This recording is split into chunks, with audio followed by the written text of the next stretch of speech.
আসসালামু আলাইকুম। রং হোক রঙিন নতুন বছরের প্রতিদিন। সকলকে জানাই বাংলার নববর্ষের শুভেচ্ছা। 1432 অনেক অনেক ভালোবাসা রইল সবার প্রতি। আমার সকল ইউটিউব বন্ধুদের কাছে বাংলার শুভ নববর্ষ জানাই। তো আজকে আমি নিয়ে এসেছি অনেক আইটেমের ভর্তা। তো দেখেন আমি ফ্রিজ থেকে নামিয়ে কাঁঠালের বিচি রেখে দিলাম। এগুলিকে ভালো বরফ সরিয়ে সাথে দিব,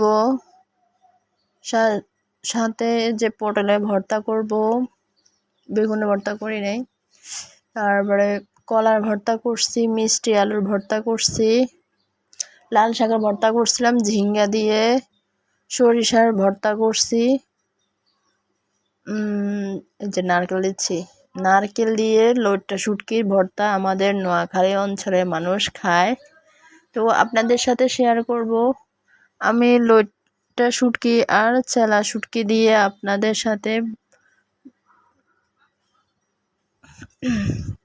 অন্যান্য ভর্তার রেসিপিগুলি দেখাচ্ছি কি কি বানাবো।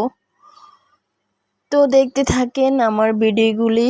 ভালো লাগলে বলবেন। আমার খুবই হাত জ্বলতেছে প্রচণ্ড পরিমাণে। এই ভর্তাগুলি পাটায় অনেকদিন পরে পাটায় পিষতেছিলাম।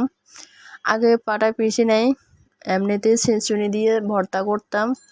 আমার হাতের একটা কারণে আমি ঝাল খাই বেশি, নারকেল না দিলে ভালো লাগে না ভর্তাতে। তো আমি শুটকির ভর্তাতে নারকেল দিয়ে ভর্তা করছি।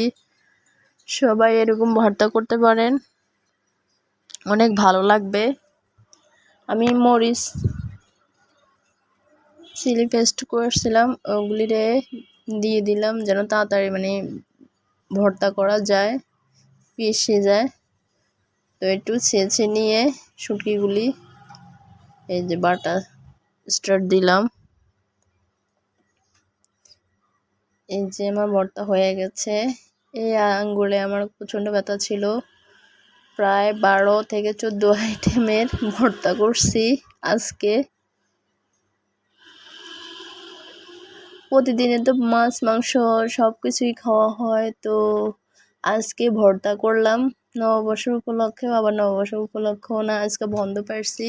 এটা আমার হাতের তালু কি অবস্থা, পরিষ্কার মতন পড়ে গেছে, দেখছেন। আর সাথে খিচুড়ি রান্না করছিলাম, খিচুড়িও দিয়েছি ভাতের সাথে। এই যে ভাতের পাশে দিয়ে খিচুড়ি, পাবদা মাছ, ইলিশ মাছটা এখনো ভাজতে পারি নাই।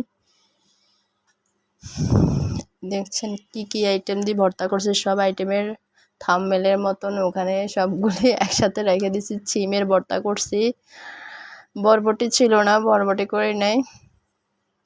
রসুনের ভর্তা করছি, মরিচের ভর্তা করছি, রসুন পেঁয়াজ দিয়ে মরিচের একটা আলাদা ভর্তা করছি, লাল মরিচের।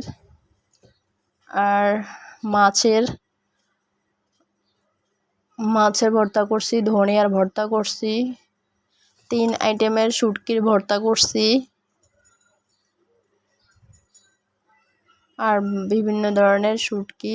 আর ওগুলি একটু লাল লাল যেগুলি দেখা যাচ্ছে, তাটি কেমন হয়েছে সবাই জানাবেন। আর আমার নতুন নতুন কিছু পাওয়ার জন্য আপনারা আমার পাশে থাকবেন। আল্লাহ হাফেজ।